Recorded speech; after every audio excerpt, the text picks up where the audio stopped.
সালাতে দোয়া কবুল হয়। সালাতে দোয়া কবুলের 3 জায়গা।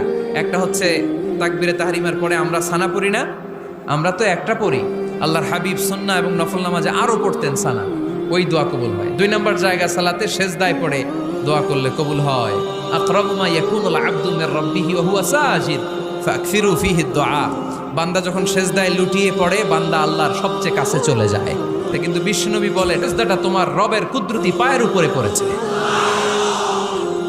সেজদায় পড়ে দোয়া করেন। সালাম ফিরানোর আগে বিশ্বনবী দোয়া করতেন, লা ইউসাল্লিমান্না আহাদুকুম হাত্তা ইয়াতাআওয়াযা মিন আরবা'a।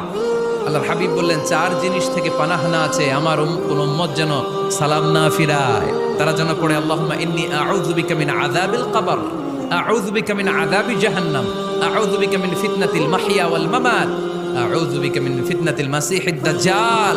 আল্লাহ কবরের আযাব থেকে বাঁচাও, আল্লাহ জাহান্নামের আগুন থেকে বাঁচাও, আল্লাহ জীবন মরণ